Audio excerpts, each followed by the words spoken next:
This podcast is Entel enhanced. To see pictures, articles and links of what's being discussed, download the Entel app. Hello, welcome to the Big Scuba Show.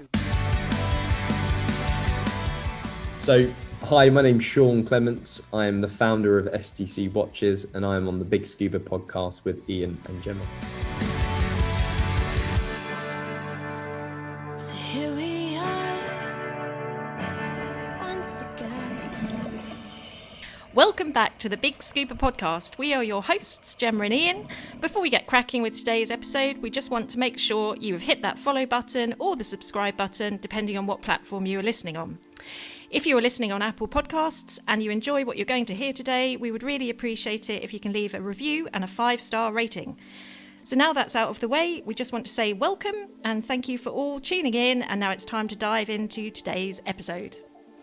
Hello everyone, welcome back to the Big Scuba Podcast. My name's Ian, I am your co-host, or one of them, I should say, because the other one is here right next to me. And my name's Gemma. Hello everyone. Hello, and thanks for downloading this episode. So we've got, oh my goodness, we've got a whole load, a plethora. We've got a real montage today. We have a montage, we've got a plethora of things to discuss and tell you about, not about just what we've been up to, but what the world of diving has been up to since we last come on. Now, we are, well, very quickly, if you are wondering what on earth this podcast is all about, we talk about diving, free diving, having fun on the water, having fun under the water. We talk to explorers and blah, blah, blah, blah, blah, blah. Go back. I'm rushing because we got lots of stuff to get through. Yes. And, you know, we want to say, you know, this show is going out a day later than we'd normally do. Our episodes normally go out on a Monday, but tomorrow is the funeral of our late Queen Elizabeth II. So God bless her and her family, and God save the King. Yes, and, and we've been a little bit away from our social media, just out of respect, really, for the last week or so. Yeah, like a lot of people have. Yes, done, yeah. And great shame. End of an era. Don't know if she's ever been a diver. I don't recall ever seeing anything. No.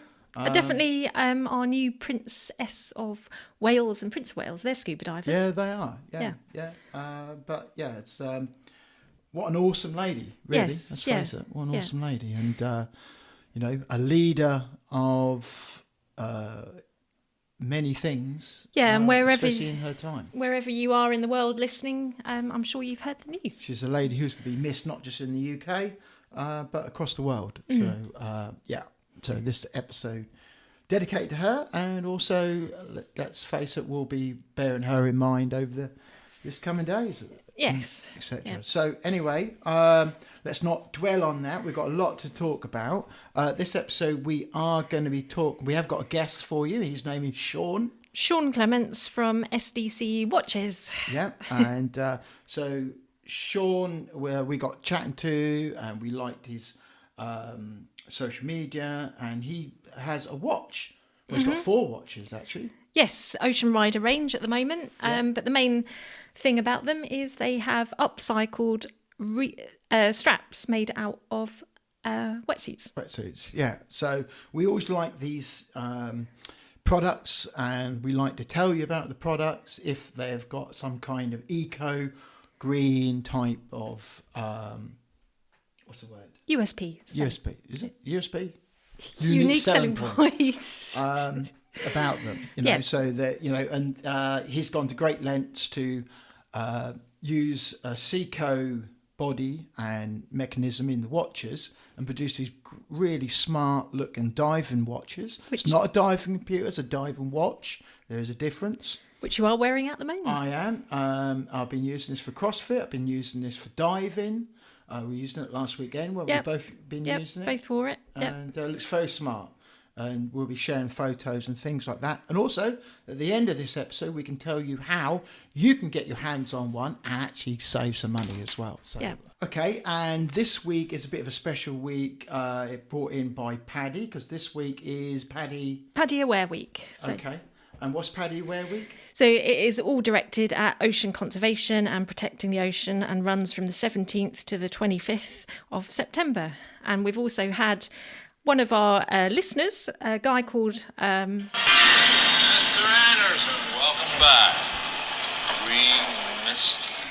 So his name is Michael Anderson, and he is from the Aquarium Divers Coral Society. Sorry, Mr. Ansel, I just couldn't resist bringing a little bit of Matrix, because one of us in the co-host, no names, not heard of Mr. Anderson. No. A very famous Mr. Anderson. I now know it's from the Matrix. You do, yes. So, anyway, so we'll play a little extract from Michael. The film?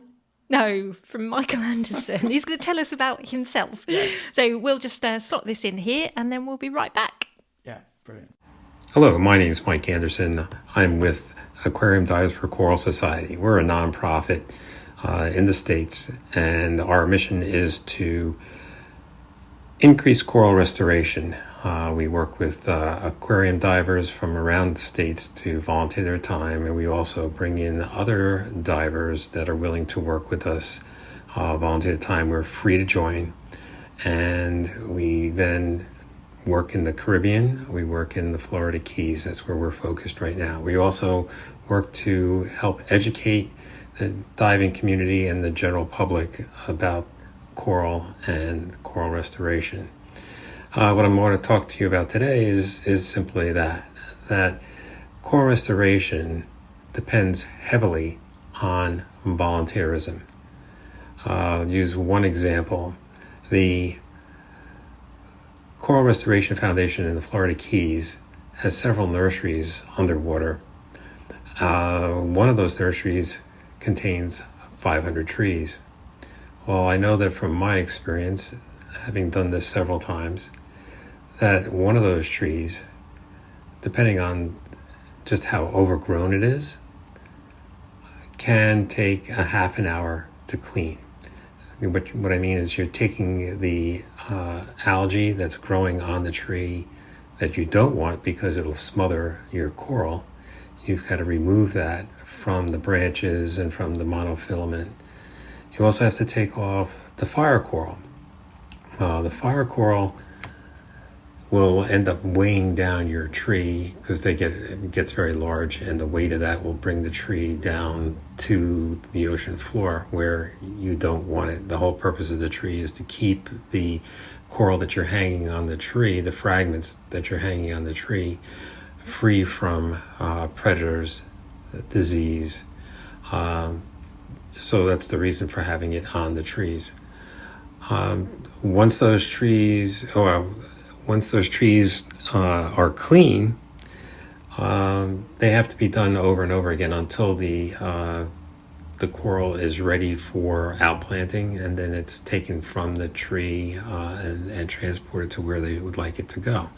So you figure that if it takes a half an hour to clean one tree, or on one diver on one tank can do 2 trees, do the math on that if you have 500 trees in one nursery, and then there are several nurseries beyond that. So the foundation's doing this, not just Coral Restoration Foundation, but the foundation's doing this, have their marine biologists, they have their interns, and then they have a group of divers that volunteer their time, similar to how aquariums work, where you schedule in volunteers on a weekly basis to come in and help with the work that needs to be done. So in Florida, you'll have volunteers that live there that come in, but that's still not enough to maintain those nurseries. So you have visitors that are coming down, vacationers that are coming down to the Keys, and an option that they can do is to give back to the ocean. They would take a course and get certified in coral restoration, which is classroom and in-water training. It basically covers what to do and how to do it, and then has you in the classroom, and then has you underwater working with the coral with an instructor, and then you're going to be working in nurseries and outplanting after that. So it's usually about 3 tank dives. But what happens with the visiting volunteer, the vacationer, it's usually a one-time thing. They come down, do their thing, and leave, and it's very seldom that person comes back. You do have ones that that come back to dive and do coral restoration again. Foundations like Aquarium Divers for Coral, like ourselves, what we do is we make up our yearly schedule, and it will work, say, 2 different foundations in the Keys. We'll work 3 different foundations in the Caribbean on different islands, and our divers can sign up for what they would like to do, and they go down and they dive. And what we're trying to do is build our base large enough so that we can be a constant supply every year to the foundations doing their job. So like in the Florida Keys, what we'd like to do is have at least 2 trips to 2 different foundations, 2 trips to each of 2 different foundations. And the same in the Caribbean, working with Reef Renewal is one. They're in Cayman, Curacao, and Bonaire, and we have a good working relationship with them, where we're trying to expand to work with in the Bahamas also. But the point that I'm trying to make here is that you don't have to join us to do this. There's other organizations out there that are doing somewhat similar.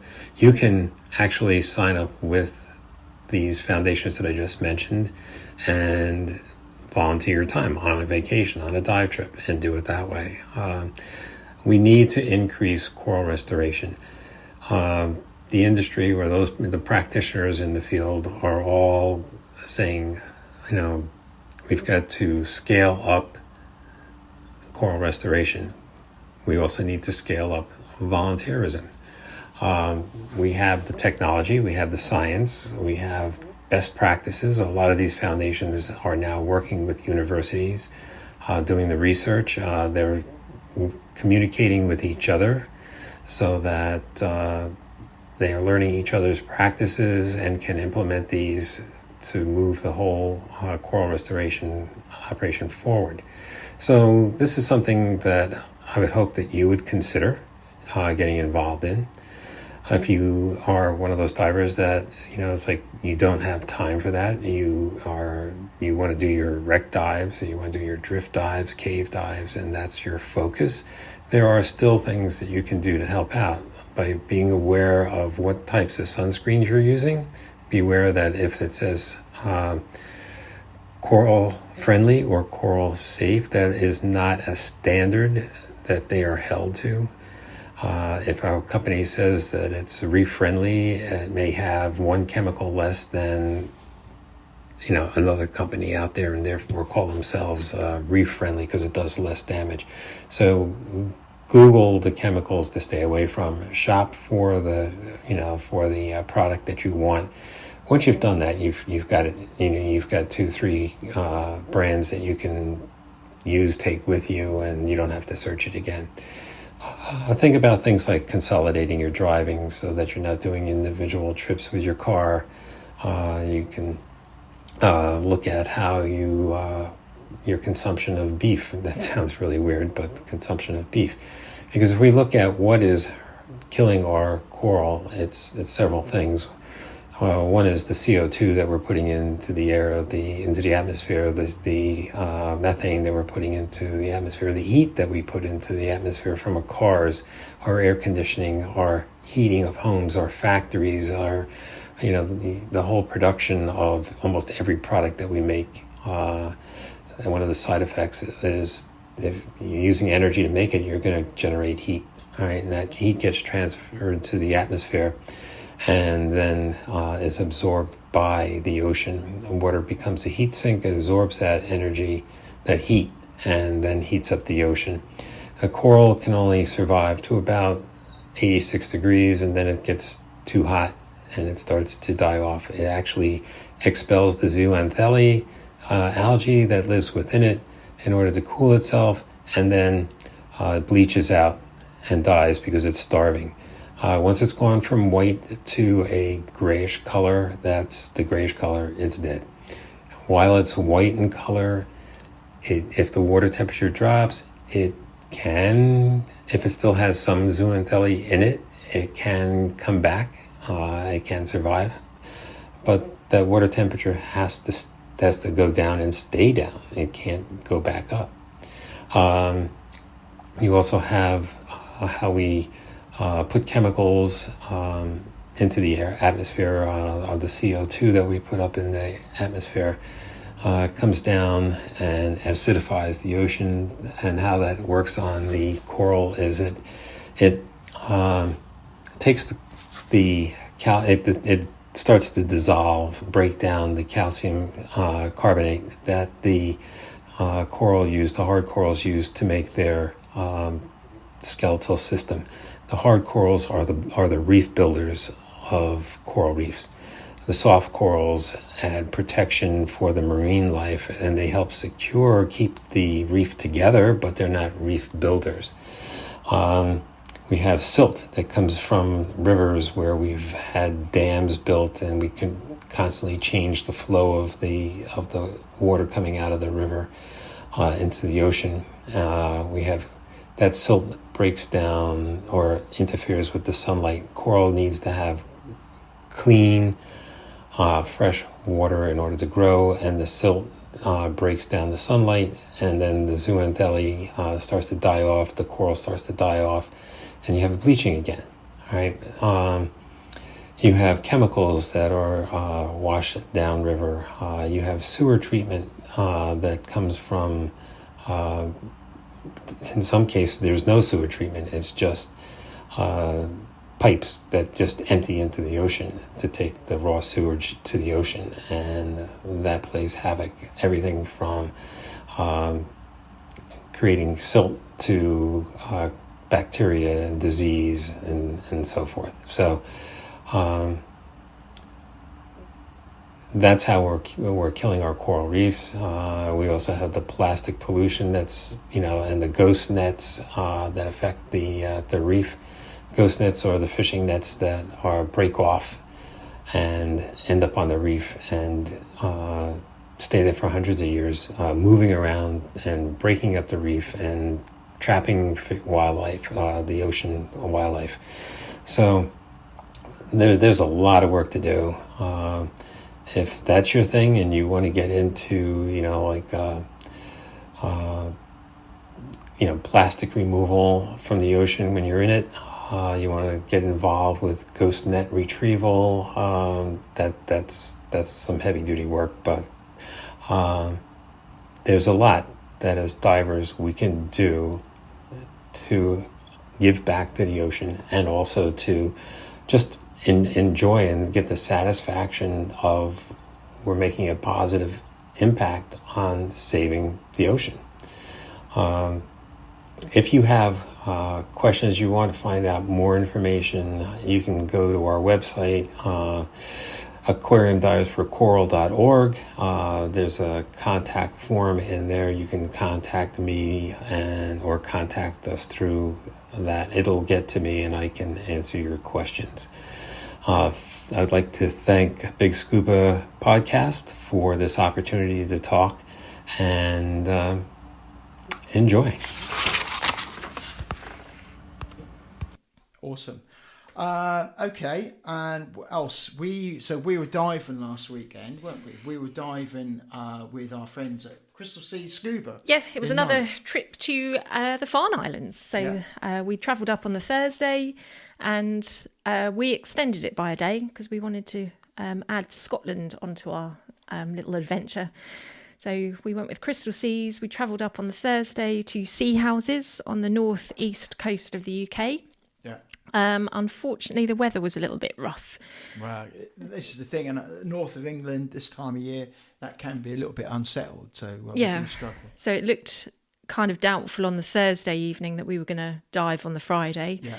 So it did get called off in the morning, and the sea was pretty rough, wasn't it? Yeah, it was blowy. blowy. Actually, before we get to that, we do need to give a little shout out as well to talking about Christal Seas Scuba and divers that we know. Yeah.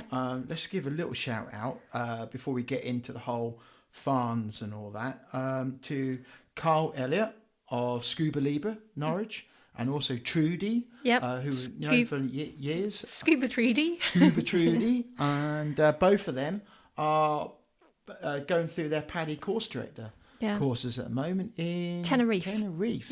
Yeah, so looks like they've done very well, and they're... Little round of applause for us. Well done, guys. Yeah. That's absolutely top banana. And it's great to see people progressing through the ranks, because I think that's as high as you really can go, isn't it? PADI course directors are PADI master instructors who have taken the next step and joined an elite group of instructor trainers. Course directors teach PADI instructor development courses, i.e. the IDCs, and instructor level training, and thus are scuba diving industry's most influential leaders and role models. That's very good. So can't think of two finer people to do that. Yeah, so, that's really good. Good for our region as well to have. Both in the Norwich area. So look out for that, and look out for their social media. Yes. So back to Christal Seas. Yeah.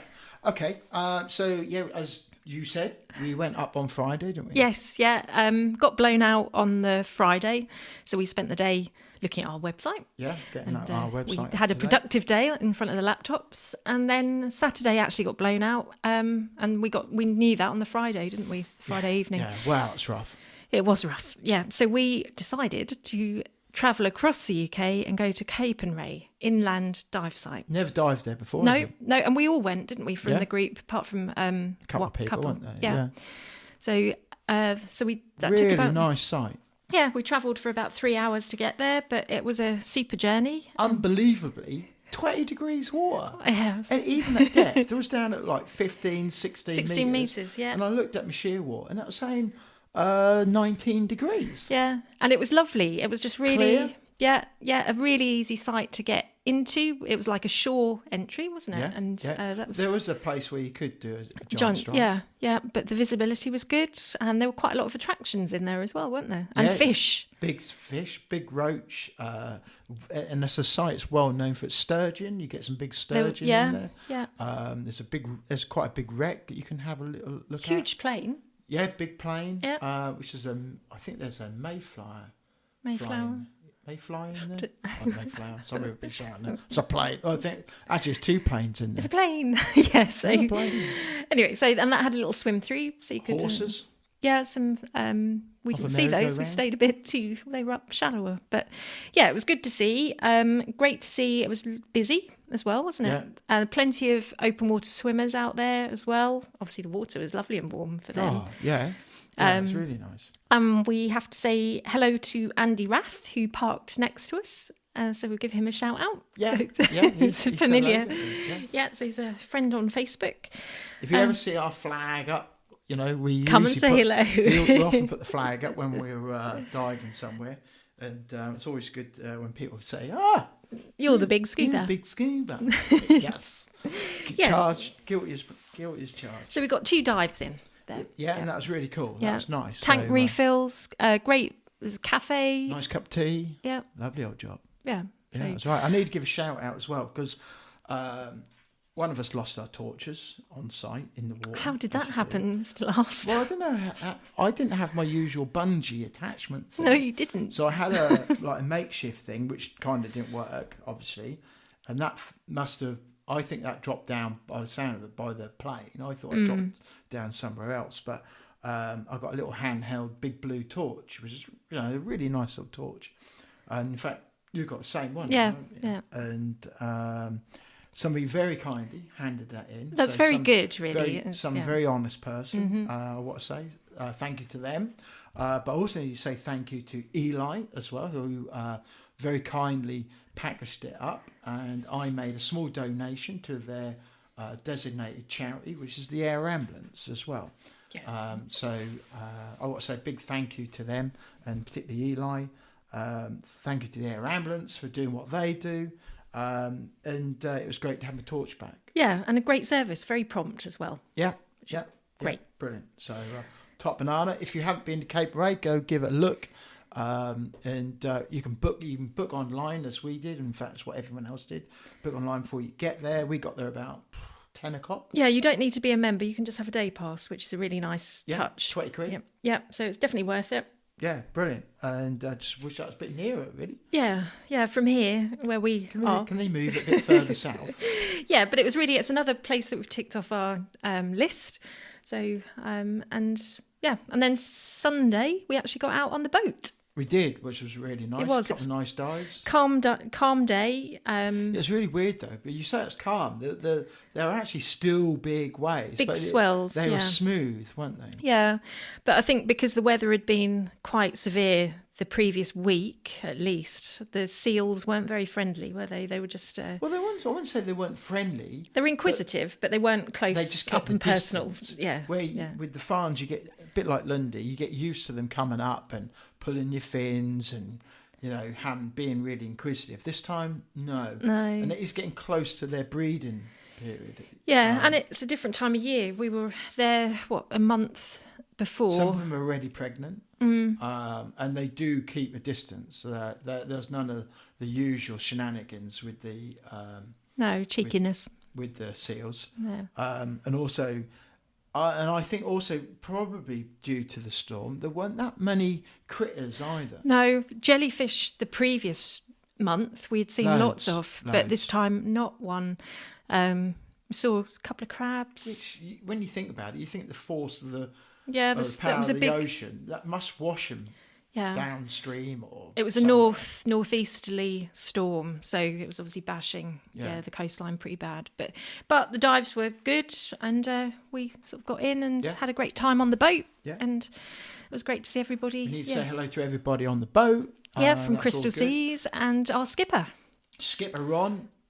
Makes a nice cup of tea and coffee. He does, yeah. He looks after us, so that was really good. I want to give a shout out to Lee Hall. That's his last year. Yes, he's another skipper. Yeah. A lot of people know Lee. Him and his family have been in the fishing and diving world many years. Yeah, they've got accommodation as well, haven't they? In sea houses. Sad to see Lee coming out of the dive boat industry. And I don't believe I'm not sure his boat might be selling his boat. I'm not sure. I think Polly said he was selling it, didn't he? Yeah. So great shame. But anyway, all the best for his future, his family's future. Yeah, there's still Sovereign Diving operating. So if you fancy a dive, book something for next year, then look them up. Yeah. So get booked up. Yeah. We're hoping to be back there next year. Yeah, we've booked our places. Yeah. Might even have a third person with Scuba Honey with a bit of luck. If she progresses. And so that was Sunday, and then we hot-footed it. We didn't come back down south. We went to Scotland. So we went to Loch Long, which was really nice, wasn't it? Yeah, so Loch Long is a sea loch based up on the west coast of Scotland. Right, yeah, that was really nice, wasn't it? Yeah. Nice drive up. Yeah, it was quite wet, wasn't it? Beautiful part of the world, and a bit of a damp one actually on the night before, wasn't it? It was a bit damp, yeah. So, but there you go, that's Scotland. So we stayed overnight in a what do you call it? Hotel. Hotel. On the loch banks, so basically. That was really so that was nice. So we were very close to where we were diving. We'd located it the day before, and then we drove round, parked up. We took the paddleboard out. Yeah, so that was really good. That was amazing. Visibility as you went out into the loch was so clear. Oh, it's awesome. It was lovely, yeah, and it was quite calm to start with, and then we got our dive gear on and did a shore dive, and it was incredible. And I've never seen so many crabs in one place. Yeah, we saw more life in Loch Long than we did in the Farne Islands. I don't think I don't. In my diving history so far, I don't think I've seen so much life in one place. No, starfish, they were there, weren't they? They were tiny little fish. Loads. Great. I saw an eel, a little tiny black. I don't know what sort of eel it is, but it's tiny, a little black and yellow eel. Yeah, it's the sea loch. It was saltwater as well. It wasn't brackish. It was saltwater. Swimming scallops. But the highlight was a swimming scallop. Who's seen a swimming scallop? We saw it on the. It was Those things are not meant to swim. Well, propel. They are so not aerodynamic. And it was bright, sort of red, wasn't it? Yeah, it looked like it had maybe a bit of a, I don't know, algae on its shell, but it was quite lively. So How long do they live for? I don't know.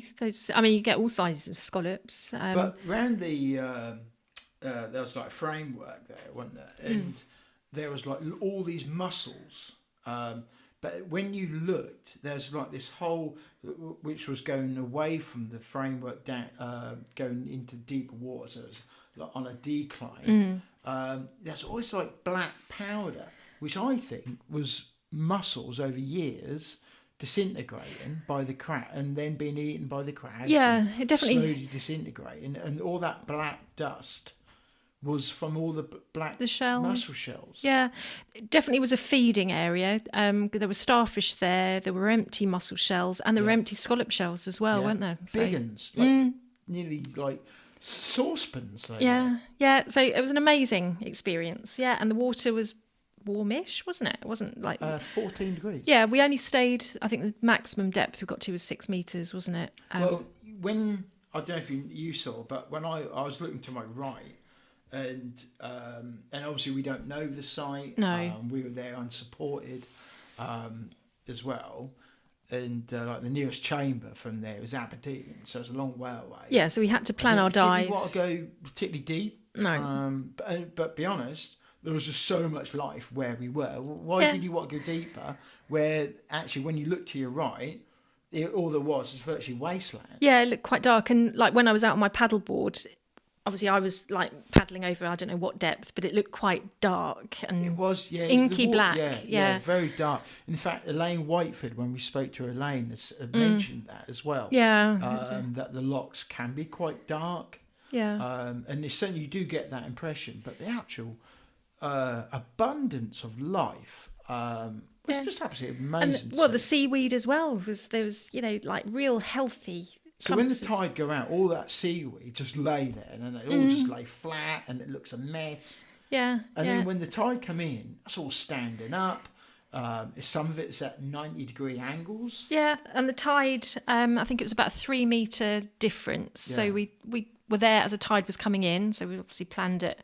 And it was really And we were talking to somebody in the hotel, and they said, "You diving?" And we went, "Yeah, we're going to be diving the lock tomorrow." They went, "Well, people don't really dive the lock." I was like, "You got that on your doorstep. How come you don't dive that?" Yeah, I can understand if people go to depth and it's a bit dark and dismal. But you don't need to. No, all the life is all there. We like seeing the life. All the life is all there. But apparently, if you do go a bit deep and you do go a bit further, there is a reef. Yeah, there's a reef somewhere along there, and also there is there's something else as well to find there. Yeah, well, you can look on eels. Finstroke.com. Yeah, there's something called Congarally. That's one of another dive site. But if you check out finstrokes.com and look at Loch Long, there are several dive sites. We need to give a shout out to another previous guest who actually helped us. Gave us advice, didn't he? And gave us a bit of a pointer as well. So first off, Elaine, and also who we've already mentioned, but also Ross McLaren. Who also gave us some great advice and some pointers too, because you and I not dived in a lock before. It's something we haven't done before. He gave us parking, where to park, and just literally what to do, and it was perfect. Definitely if you're holidaying in Scotland next year, it's definitely worth taking your dive gear. Check out the Cape locks. and Ray up there, and you've also got the locks. Yeah, and I think even Polly, who owns Christal Seas, she's thinking about sort of combining a trip, isn't she, to Cape and Ray and the Farne Islands, because it's all doable within driving limits. Oh God, yeah. It's unbelievable that people don't dive it. Yeah, got all that on your doorstep. Yeah, so that was a real experience. It's obviously previously late July we just done the Farne Islands, but this time we did 3 dive sites. I want to do it again. That's probably one of my favourite. Probably one of my favourite dive sites now. Loch Long. I love that. Definitely. Yeah. Brilliant. Absolutely brilliant. And it's also great going somewhere where we've never been before and free all this life. It was free. Didn't have to pay anyone. Didn't have to pay for car parking, apart from the air. Just had to jump in and swim around. We got our air sorted. How cool is that? And then we left there and drove all the way back home. So that was about an 8-hour journey, wasn't it? If you've dived a lot, send us a message. That's how, which ones, what locks have you done? Which ones do you recommend? And that'd be really good. to hear from you. I think we also need to give a big shout out to our great friends down in London who are Ford UK. Yes, yep, because we had our Ford UK wheels, didn't we? We had the Cougar. Oliver and Holly, they helped make all this happen. We are forever in their debt, and we appreciate all the support that Ford give us. They gave us for a week with a Ford Cougar STX edition. It was a hybrid, perfect car for the trip. Yeah, we fitted everything in: tanks, dry suits. That car was rammed, wasn't it? It was, yeah. In fact, on the way home, we had 5 tanks. 5 tanks in the 2 back. 15 litres, 3 12s. Yeah. That was loaded, wasn't it? But it just, went like a dream. Yeah. Honestly, absolutely brilliant. And if you are looking around for another car, especially with fuel prices as they are, I would certainly consider the Cougar. Yeah, it's a hybrid. As a really good dive car. Or we had a paddleboard in there, didn't we? Mm-hmm. We had all our dive gear, and we still had room. And we were getting, on average, about 50 miles to the gallon. Yeah, the car charged while it was driving, so we then could run it on electric. Yeah. You can plug it in as well when you're, at So we a were location. basically running it, charging it as we drove, and then when we got to 20 miles that we had charged, switched to electric. Yeah. Sea houses, we just ran about on electric, didn't we? Yeah, no, it was brilliant, really good. And when we were at the lock, we went from the hotel to electric and back to the main Glasgow road on electric, and it just makes sense. Yeah, no, it's a really good car and comfortable, bit of economy there and sustainability as well, which is it is. And Ford are bringing out more electric cars or hybrids as well. So check them out. Have a look at their website. That's all I can say. We can't. We like to recommend good manufacturers of all products. Yeah, the link will be in the show notes to the Ford website and the car that we actually had. So. Talk about that. Need to give O3 a shout out as well. Yes. I did my semi-dry. Yeah, you did that at Cape and Ray, didn't you? My dry suit's got a bit of a leak at the moment, which is going to the guys at O3 to have a look at. Mm-hmm. Yeah. Coming from the crotch area of all places. That's nice. I think that comes back from when you were doing the water. Yeah, in that in the mill, wasn't it? In the mill pond, Yeah. and you did Anyway, like splits. Moving on. But I was in the semi-dry and I was toasty. Yeah. No, it was really good to see. We've got a river clean coming up in a few weeks' time, and just wondering about whether to do that in the semi-dry. Yeah, we need to check the temperature of the river. So, and I used the O3 dry suit. Yeah. So that was good to get that in the water. Yeah. So Getting used to having a cuff dump. Yeah, exactly. And pockets. It's just like join the experience. revelation. The revolution, I should say. So I actually took 2 dry suits. I had my 4th element I used in the Farne Islands and Loch Long, and then an O3 suit in Cape and Ray. Yeah, both very capable suits. Yeah. Both very well made. Putting through their paces. Yeah, brilliant.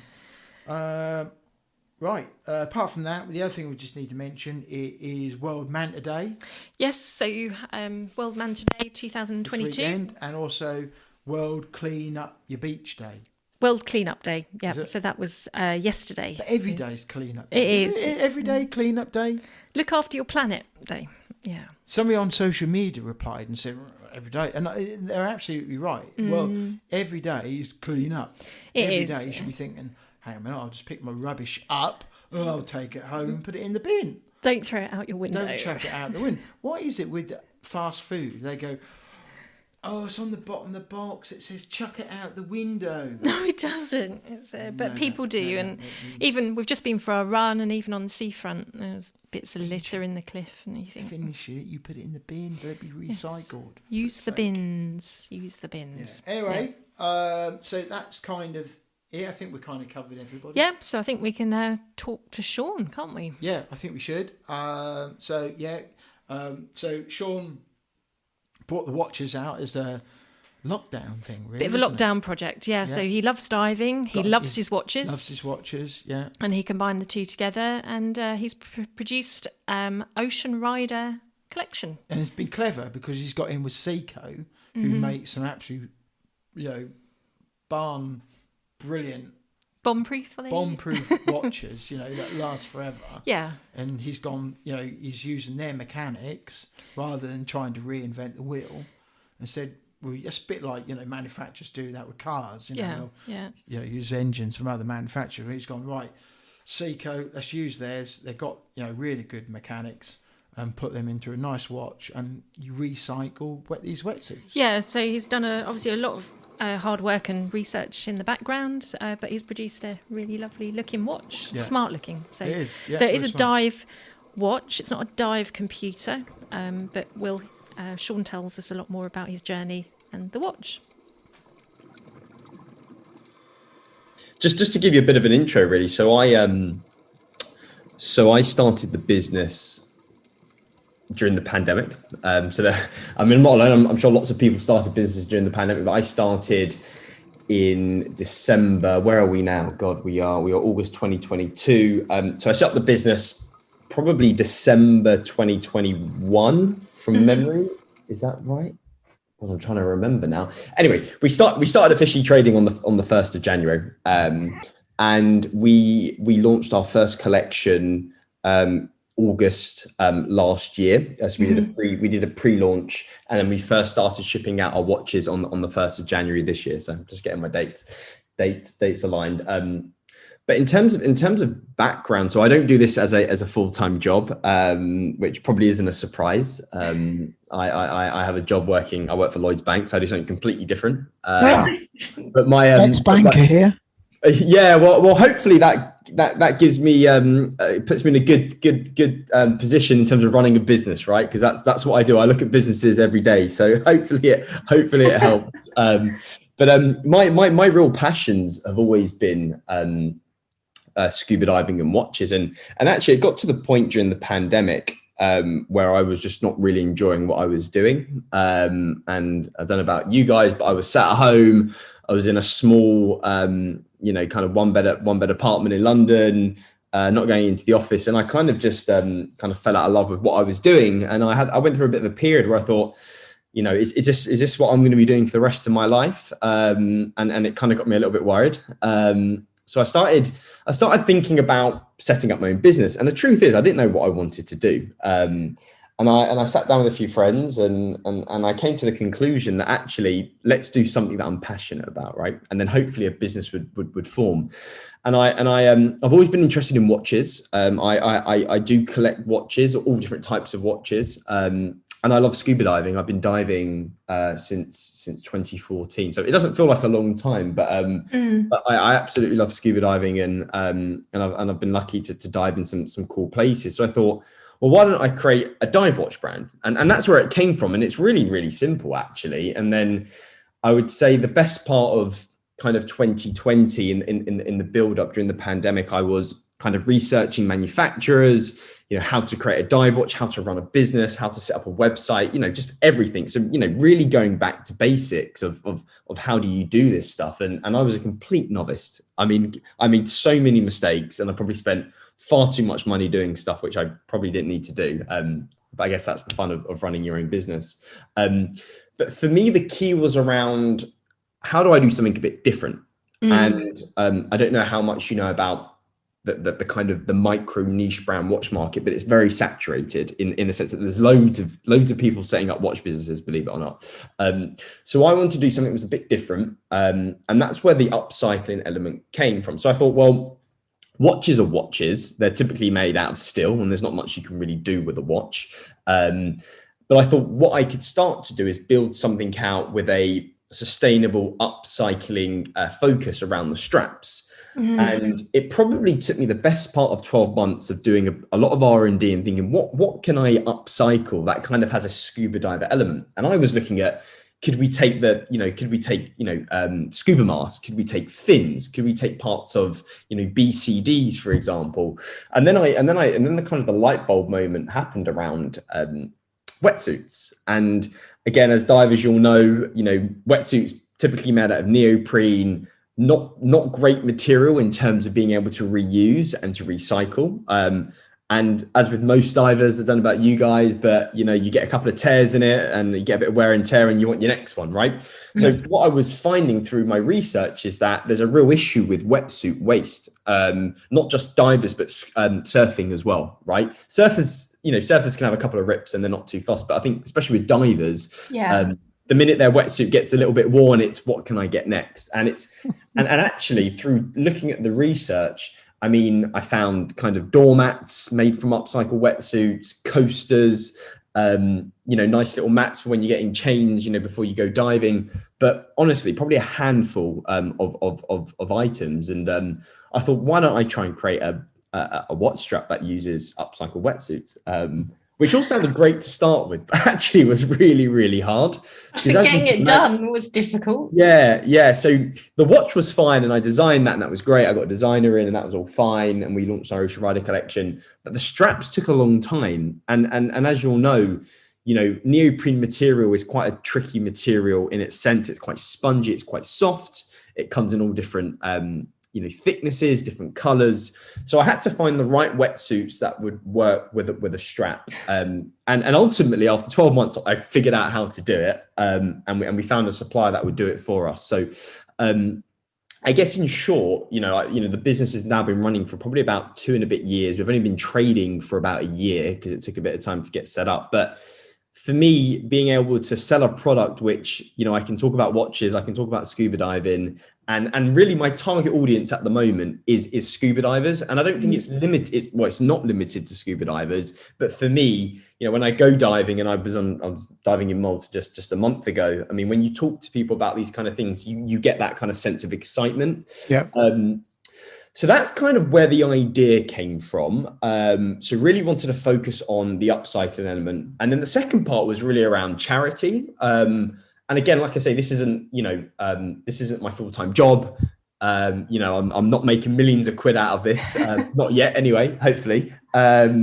But the plan really is to do this for as long as possible until I can give up my full-time job and move into, running SDC Watches full-time. And that is the plan. And I'm confident I will get there. But we are still very early on. We've just launched our first collection. We're selling watches, but for us, it's just about getting the brand out there, being in the community and just getting more watches on wrists. It's really as simple as that. It should be as simple as that. But that's how I look at it in my very simple mind. So the charity element's really important, and we decided to go, and you may have seen this on our website, but again, spent a lot of time thinking about who we want to partner with, and it gets a little bit complicated when you're collaborating or partnering with charities. So we went through a company called Work for Good. Don't know if you've heard of them, but they're really, really good. They make it really easy for you, and we decided to donate 5% of every sale, so watches and straps, to the Marine Conservation Society. And again, that was not an easy decision because there are so many good charities out there, and we spoke to a lot of them. But I think Marine Conservation Society is, it's the leading UK charity. It's very easy to have a conversation with them. Again, I don't know if you've spoken to charities, but sometimes you get a lot out of them, but sometimes you don't get anything out of them. And they were really personable. And they have small companies like SDC. They have large companies out there who are also, who are providing charitable donations. So it kind of felt like a good fit, but we'll see how it goes for the next 12 months. Which again, we're quite happy to write a fat check for them at the end of the year. And the way it's going, hopefully it will be a nice sizable check. So that's the second element. But then also we're keen to get involved in a lot of the beach cleanups. So me and my girlfriend, I had to drag her down, but we did a beach cleanup a couple of months ago now, which was really good, which is out by Ramsgate. It was a beautiful day for it. So we're really keen to get involved in a lot of these things as well. But fundamentally, we consider ourselves as an upcycling dive watch company. And for me, that's the key USP. And you kind of touched on the point. And I labeled it around, it's, what is the USP of our product? And you probably can't really see it here, but it's it's a diver's watch, so it's it's unidirectional bezel, watertight up to 300 meters, even though I never plan on diving 300 meters. It's fully luminous, so you've got the visibility underwater. So it's everything a mechanical dive watch should do.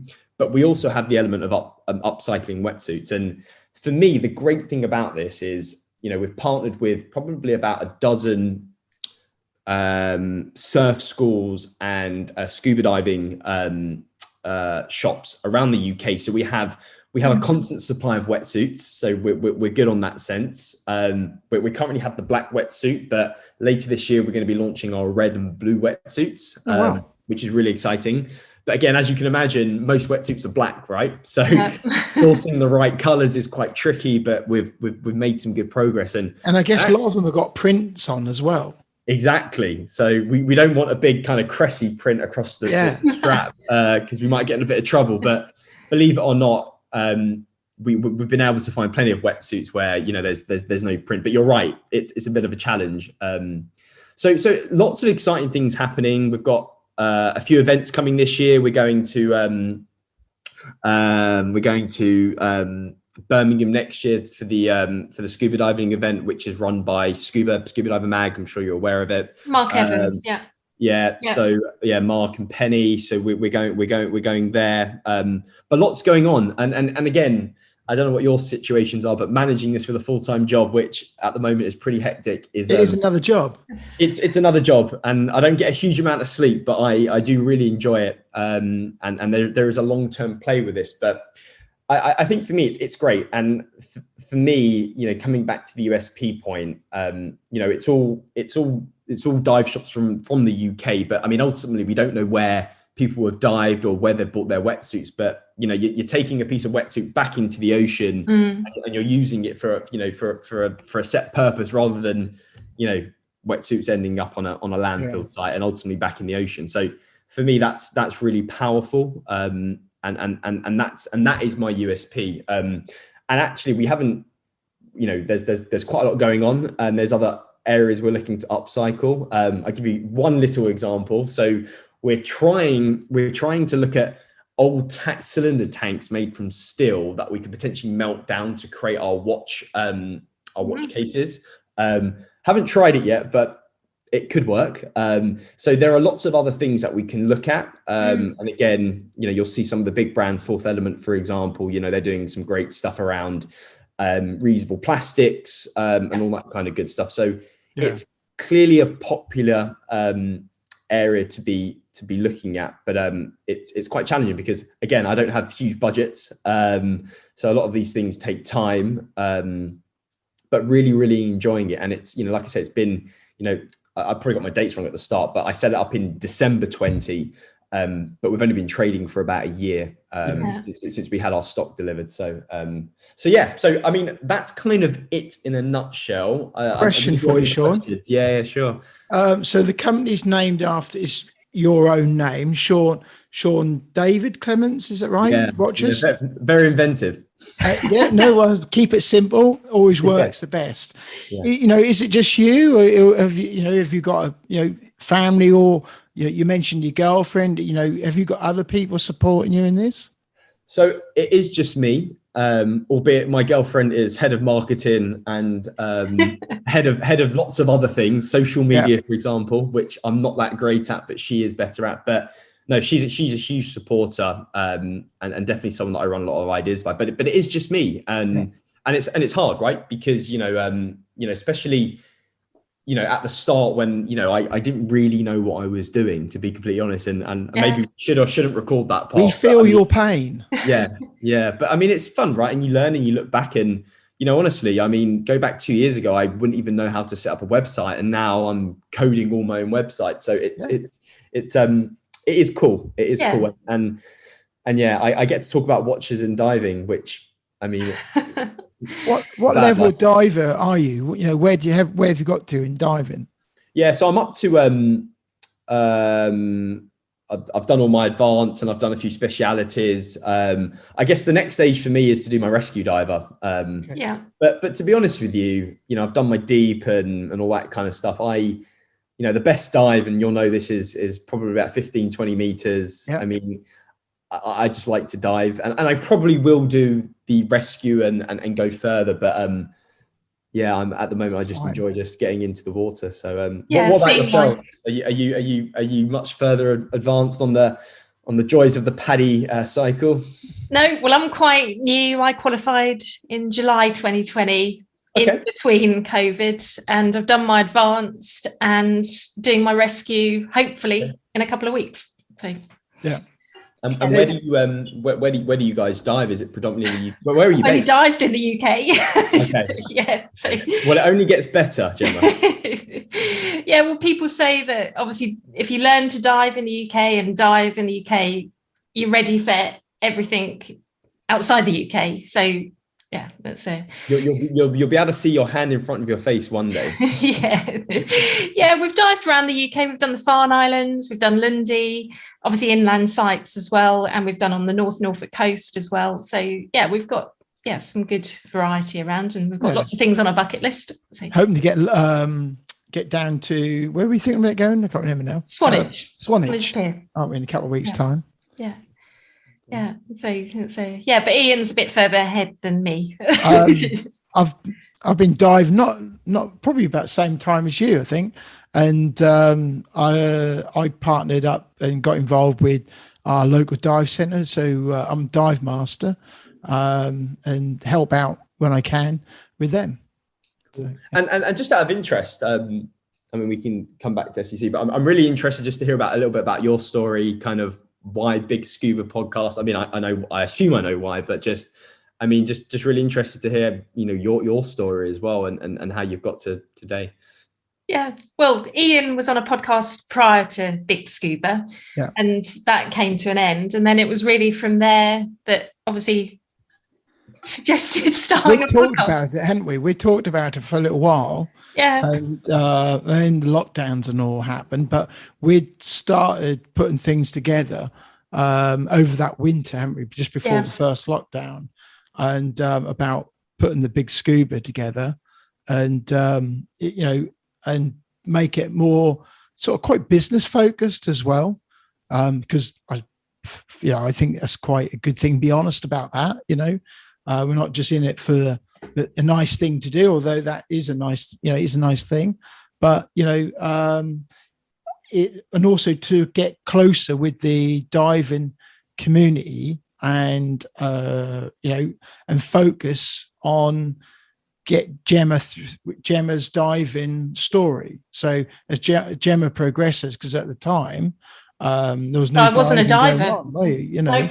So that was about a year in, wasn't it? Yeah, and obviously, I don't know what you think, but the diving world is quite predominantly male dominated, and you know, to get, you know, more youngsters involved, and you know, girls, you know, just interested, and it's not just the diving, it's the marine conservation, and you know, hopefully through the podcast we can show that there's so many avenues that once you learn to dive or get your head under the water, it can lead you in so many directions. I mean, you know, look at yourself, you've made a business out of it. I mean, it's fascinating, and I can't remember where I read this, but I think we know more about space than underwater. And you think about it, I'm pretty sure it's a lot easier to go underwater than into space, right? Bonkers, definitely a lot cheaper. And for me, it's really strange because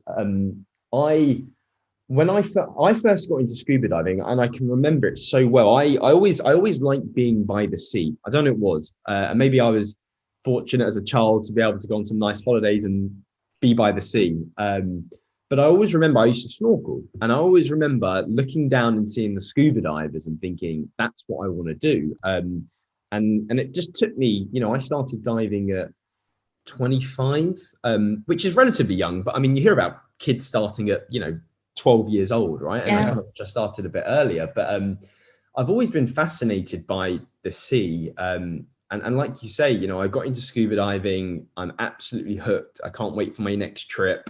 You know, COVID was a bit of a bummer because people couldn't travel. I mean, you can do it in the UK, but I assume a lot of places were closed anyway. And I've started a business out of it. And you know, when I came back, and just to give you a bit of background, I actually lived in New York for 2 years before the pandemic through work. So I came back to London, hit the pandemic, and I kind of went through a bit of a crap period, to be honest. I thought, I don't want to be, we're all in lockdown. I'm lucky I've got family and friends near me, which is great. But I kind of was just, I don't know if I want to do this anymore at work. And I kind of got to that point where I was like, what else is there out there for me? And then I just kept it really simple. And I thought, well, what are my passions? And I just thought, let's just start a business. And it's probably the biggest risk I've ever taken. And between us, I've put a lot of my own money into this, right? There's no investor, there's no, there's no big check behind me. This is all my own, savings, and it's a big risk. But I'm backing myself, and for me, I think, and you'll know as divers, divers like a bit of kit, but typical dive mechanical watches have kind of been a bit of a distant past. And people say, well, why do you need a watch when you've got a dive computer? And they're completely right. I dive with a dive computer, and I also like having my watch as well, because I think it's kind of cool. Not all scuba divers will agree with that, trust me. But I do think there is a space for dive watches. And again, I think my target audience is much wider than scuba divers. But I think upcycling and that story of where I've come from, I think is really powerful. And it is working, because when I talk to people that buy my watches, they buy into the story, they buy into the upcycling movement. And I think it's really important. And I mean, by virtue of the fact that we're scuba divers, we're ocean advocates. And that's my way of looking at it. So, I think it's really important. Yeah. And then people that buy your watches know that they're doing something a little bit towards that kind of ocean, the upcycling side of things. And they're donating to charity at the same time. I think that's a nice thing to add, actually, that you do that. That as a company you are contributing, and as a purchaser you're contributing to the to charity. It's a nice touch. Yeah. And so you guys have been running for a while now, but I mean, in terms of kind of who you're getting on the podcast, is it a mixture of businesses, dive enthusiasts, marine conservationists? Is it a mixture of all of that? Totally a mixture. Yeah. I mean, we try and obviously sometimes target who we'd like to have on the podcast because of their story. But, like Sunday, we spoke to a girl in Indonesia, but she's just so passionate about what she does and how to get her story across. And I mean, we're listened to in over 140 countries. So we're not just UK based, but there's everybody we talk to. Hopefully there's something that even a non-diver, just somebody that's interested in the ocean, can take away from that podcast and, do something, or, feel a bit better about, or learn something. So but that's kind of our aim. It's not just, to talk about people about, blue water diving. We want all sides. We make a lot of this, about our story, particularly Gemma's story, because there's loads of people like me, a guy diving, done, I don't know, a couple hundred dives or whatever, and got to dive master level. But with Gemma's got that fresh and remembers, because it's like only last year what's like to be a brand new diver, and sometimes, you go to Stony Cove, there's only Gemma and a couple of other girls there. Along the whole line of cars is just 1-2 women diving, so our big part, as what we said, is to try and get, try and spread the message. So and it's not all about going deep, it's all about having a great time just being underwater. And I think it's really strange. I don't know why more people don't dive, and what I've learned, and I've learned this through diving in various locations, but also running this business, is that the dive community is very small, and everyone knows each other, which I'm slowly starting to realize, which I think is a good thing. But it seems like there are, and I agree, there's obviously a lot more men than women diving, and I'll come back to that point actually. But for me, it seems like there's more of an educational piece around diving, because I know there's the fear factor and being underwater and all that kind of stuff and the dangers, but I mean, I definitely, for me, whenever I'm talking to people, I can't speak, more, passionately about diving, and I just think, why would you not want to be able to explore this amazing environment underwater? And you can do it safely, and it's, and you can do it anywhere around the world. And I think for me, I now build all of my travel around, well, where can I dive? So, for example, when I'm talking to my girlfriend about going on holiday, I'm like, well, no, I don't think we can dive there. Let's not go there. So Does she dive? She's kind of the perfect example. She did a Discover Scuba in Australia a few years ago, didn't have a great experience and kind of never really took it up, but she definitely would be interested in it. But yeah, I need to get her diving. And there are also, other organisations. I think we spoke about it on Sunday about commercial girl divers. Yeah. So there's all these different pockets of divers. Girls that tech. Yes. Yeah. Cave. Yeah. There's just, amazing amounts of, and then, we've spoken to girls that are artists about drawing the underwater world, and they're making their business out of creating this amazing art. Yeah, there definitely seems to be. I mean, you guys will see it on Instagram and TikTok and all this stuff, but I feel like there is a huge movement, and there, from a business, from a pure business perspective, there is definitely a gap. And for me, it's pretty exciting. So yeah, look, I think it's great. What do you think is the biggest stumbling point if somebody has got, let's say, because your watches are £425, aren't they? Yeah. Someone's got £500 and they're thinking, do I buy a dive computer or do I buy a watch? What do you think is the biggest stumbling point? How do you get over that? It's a good question, because, ultimately, what piece of kit do you need when you go diving? Yeah. The reality is you need a dive computer. And if you're not borrowing it from the shop and you want your own piece of kit, then you need a dive computer. I mean, for me, £425 is a lot of money for some people, and for other people, it's not a lot of money. And it's a really tricky market, because, some will say, why would I spend 425 quid when I can get a Sunto or a Cressy watch that's probably going to cost me maybe half of that, and I can actually use it. So I don't think it's a stumbling block. For me, it's a case of, are you interested in dive watches, and do you like another piece of, it's another piece of, armory to your kit, right? And I think there's a purpose. And to be honest with you, when I am diving, I use this, and I'm not being biased here, but I'll use this to keep track of my time, and I have my dive watch to do what my dive watch tells me, or my dive computer, I should say,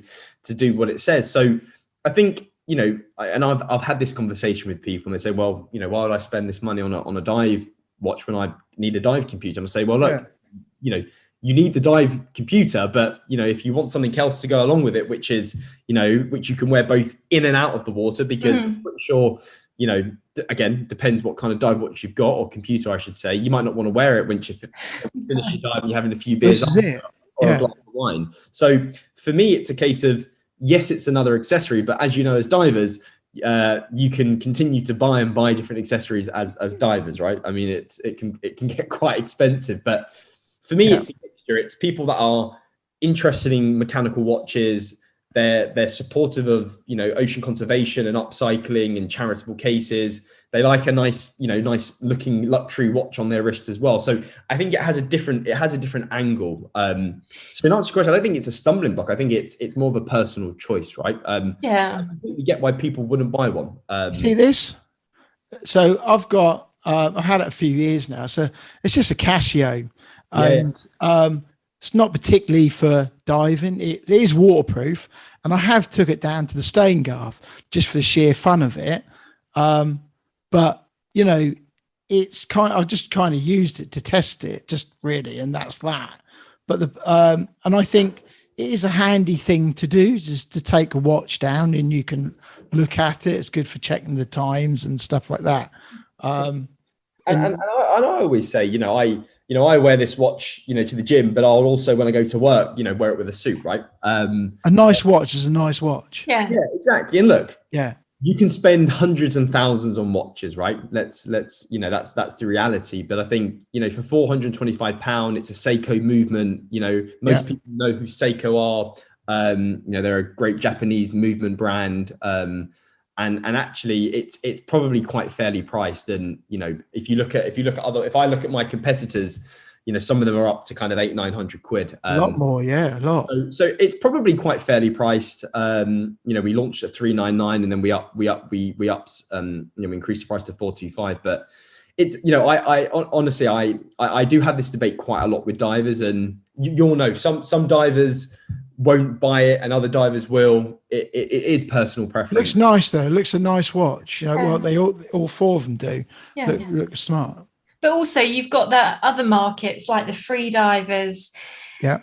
The surfing market, and you've got the wild swimmers, and it's just even like people that go out hiking. You've got something that is robust on your wrist, haven't you? Correct. I mean, the target market is wide, but where I've focused my efforts both on paid advertising, the organic stuff, is on scuba divers, because for me it's a very easy audience to relate to. But having said that, I've had people buy my watches that just they have hundreds of them and they like something a bit different. So it is interesting. But the challenge for me is, how do we evolve this? And I've got ideas for our next collection and the different kind of straps. But with everything, things take time. Got to be a bit patient, but lots going on. Are you just selling them in the UK, or do you export them further afield? No, we sell globally, and actually 60% of our watches we've sold in the US. So actually, most of our watches have been sold in the US. Quite a lot in Scotland, a few in the UK, but majority the US. Don't really know why, but I'm not complaining. Well, the majority, a high proportion of our listeners are based in the US. I assume there's just, I assume there's just by virtue of the size of the country, there's probably could be because of tables. I think in America they follow the tables a lot more, like the US Navy tables. Yes. Yeah. And that could be why. And plus, you get a lot more the treasure hunters, river treasure hunters, and people doing a lot more of that. So it could be why. It's a bit harder to do that in the UK because the visibility is not so good.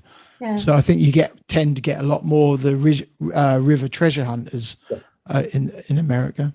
Yeah, there's some nice dive spots, especially as you kind of go East Coast Caribbean, and then even like the yachting gang, that's perfect to have on there. We know they're quite showy. So if people want to find out more about you, what's your website so that we can direct people there? We are www.sdcwatches.com. We're very active on Facebook, Instagram. We're becoming more active on TikTok, because it feels like everything is moving to TikTok and Reels on Instagram. So we're doing a lot more stuff on that platform. We've grown our mailing list pretty significantly organically over the last 12 months. So kind of offers, events, kind of new releases all come through our mailing list. But if they want to hear more about us, website is probably the easiest place to go. No, that's brilliant, and it's great to meet you guys. And it's great just to hear, especially Gemma, your story about still being relatively new to scuba. That is her story. Yeah, and it's great. It's I try and sell not just watches, but I try and sell scuba diving to everyone, because I think everyone should definitely give it a try. It all ties in, with that ocean conservation message as well. Oh, which we do in Norwich Cathedral. Oh yeah, river cleaning as well. We didn't mention that. We've done that as well. Scuba diving in the local river. Thank you for your time. It's been really interesting. Yeah, thanks for coming on. Really good chatting, and have a great evening. Yeah. All right. Thanks, Sean. See you, Sean. Bye. So I hope you enjoyed that. What say thank you to Sean for coming on and telling us all about his watch. Did you enjoy that? I did. Yeah, very interesting. So it's good to see, a diver combining his love for watches and putting the product together. Yeah, absolutely brilliant. And let's recap. So it's 4 watches. Yeah. Retail £425. Yeah, and you've got 4 watches with different colour faces. Black tip, which has got black face. Great white, which has got white face. Yeah, it looks quite smart. Silky grey, which has got a grey face to it, and ocean blue, which has got a blue face to it. But they really do look, super smart. So they've all got a black strap, the upcycled wetsuit strap. Really nice stitching around the strap, and 2 toggles to hold the strap on as well. And it's a nice solid feeling watch, isn't it? It's, it feels nice. And it really looks In fact, nice. I was watching a YouTube of a guy on YouTube, and good reviews as well. Yeah. No, it really looks good. So if you want to look good under the water, on the water, or hiking, it's a nice, sturdy, robust watch. And we can save you some cash on that as well, because we've got a promo code that is for you listeners. Yep. If you're interested in buying one, all you need to put in is when you go to cash out, we've got a code that we can give you, which is Big Scuba. So literally you just go to sdcwatches.com, have a look at the watches, put your order in, go to your basket and use the discount code Big Scuba, and that will give you 10% off the retail price. How cool is that? Yeah. And 5% of every purchase goes to conservation. Yeah, the Marine Conservation Society, which is a UK charity. So that's another way of putting a little bit back into the all system. adds up, doesn't it? You know, sell each watch, all these little bits all add up. Yeah, and as a purchaser of the watch, obviously you're getting a nice watch, but you know that you're making a contribution as well. Yeah, so there we go. Go there, sdcwatches.com. Yeah, so promo code Big Scuba. Yeah, put your order in and let us know what you think of the watches. Yeah, that'd be cool. Righty, I think that kind of covers it. Coming up next week on the next episode of the Big Scuba, we're going to talk to Dan Europe about their sustainability tour around the UK. Who are busily going around the UK. They did Europe last year. Yep, and they've done the UK, and Scotland, Ireland, and I think currently they're down in the southwest. They are. So we're talking to those guys, talking about their trip, where they've been, where they're going, what the point of the whole trip is, because they aren't just going around visiting the seaside and what have you. There's a whole point to this that Dan Europe and them are highlighting. Yeah, so no, that was really interesting and a great sort of message behind it as well. So that's coming up next week, and that will be episode 131. Wow. So there we go. I'm going to go lay down in the darkened room. How's that effect on you? I wore out after all that. It's been a lot to discuss this time. It is. No, it was good. Lots of variety, and we've got to plan our next dive trip. Don't forget, leave us a review, a 5-star review. Every week we ask. That'd be really nice. Something just don't cost nothing, you know. Just go there and go, iPhone, wherever you listen to it, leaves a little review. Just helps spread the word, spread the love. In the diving community, helps other people find us. Don't cost nothing, it's free. No, and to people that have contacted us, thank you very much. It's great to hear from you. And also, we have updated our website. So if you go to www.thebigscuba.com, you will see a new looking website. Yeah, it's all fresh. That kind of got a bit dated, and like everything, it was a matter of finding time, isn't it? Yeah, that's right. And literally you can click on the links in the website to listen to the episodes. Yep. And we've got a library now.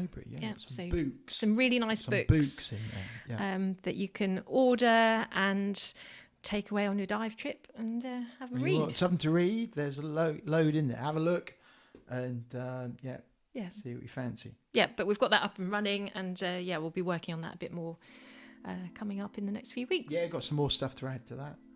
As it goes. Yeah. So let us know what you're diving and paddleboarding and everything else. It's full of variety. Yeah. So let us know what you're doing diving this coming week, and it'd be great to hear from you. Yeah. And thanks for downloading. Yeah. Okay. Speak to you next time. Thanks for downloading. Thanks for listening. Don't forget that review. Bye. Bye. Now that does wrap up today's episode of the Big Scuba podcast. But if you want to hear more from the podcast, make sure you hit that subscribe or follow button depending on what platform you are listening on. That way you will never miss an episode from us. But if you are listening on Apple Podcasts and did enjoy what you heard today, we would really appreciate it if you head to the show page to leave a 5-star rating and review. It really does help us. If you do, please take a screenshot of that review and send it to us on Instagram, and we'll give you a shout out to say a big thank you. If you have any questions for us or anything that has been mentioned in today's episode, be sure to reach out to us on any of our social media platforms or send us an email. The links are in the show notes. We will get back to you no matter what. If you have made it to this point in the episode, we both want to say a big thank you for tuning in, and we'll see you on the next episode.